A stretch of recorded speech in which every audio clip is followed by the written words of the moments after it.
Sebanyak 363 warga negara Indonesia yang dievakuasi tahap lanjutan dari Sudan tiba di tanah air menggunakan pesawat Garuda Indonesia dengan nomor GA991 pada Minggu 30 April kemarin.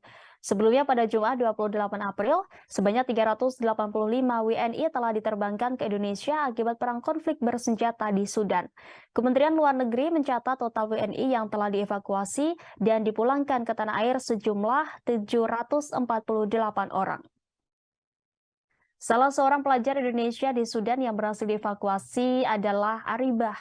Aribah sudah dievakuasi ke Asrama Haji Pondok Gede, Jakarta pada Jumat 28 April. Mahasiswi internasional University of Africa semester 3 itu mengisahkan kelamnya kondisi perang yang terjadi di Khartoum, ibu kota Sudan. Aribah mengaku masih sering kaget kalau mendengar suara keras karena masih terngiang-ngiang suara tembakan di medan perang.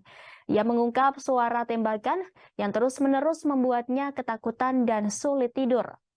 Aribah menceritakan seisi ruangan aula kampus hanya bisa tertegun menunggu dievakuasi KBRI Khartoum. Kata dia, seluruh mahasiswa yang menghuni asrama kampus dikumpulkan di dalam aula dan mendapatkan perlindungan. Menurutnya serangan udara, tembakan tank, dan artileri sangat mencekam ibu kota Sudan dan kota Bahri. Bahkan ia mengaku masih trauma dengan suara pesawat. Dia bersyukur pemerintah Indonesia segera bertindak melakukan evakuasi dan memfasilitasi WNI yang tertahan di Sudan. Aribah berharap peperangan di Sudan bisa segera berakhir sehingga bisa kembali melanjutkan pendidikan. Banyak orang tewas dalam bentrokan etnis yang mematikan di ibu kota Darfur Barat, El Geneina, sejak awal minggu ini. Situasi di seluruh Sudan saat ini telah memburuk. Negara itu kekurangan pasokan air dan makanan pokok. Laporan penjarahan pun kian meluas dengan rumah sakit menjadi sasaran. Berdasarkan keterangan resmi dari PBB, konflik tersebut telah menyebabkan lebih dari 50.000 orang melarikan diri dari Sudan ke Chad, Mesir, Sudan Selatan, dan Republik Afrika Tengah. Angkatan bersenjata Sudan yang dipimpin oleh Abdel Fattah al-Burhan dan kelompok paramiliter RSF yang dipimpin oleh Muhammad Hamdan Dagalo pada Kamis lalu setuju untuk memperpanjang gencatan senjata yang sedang berlangsung selama 72 jam. Pemerintah menyiapkan 3 skenario memulangkan para WNI dari Sudan ke daerah asalnya masing-masing. Hal itu disampaikan Asisten Deputi Kedaruratan Bencana dan Manajemen Pasca Bencana Kemenko PMK Nilwan Harahap di Asrama Haji Pondok Gede.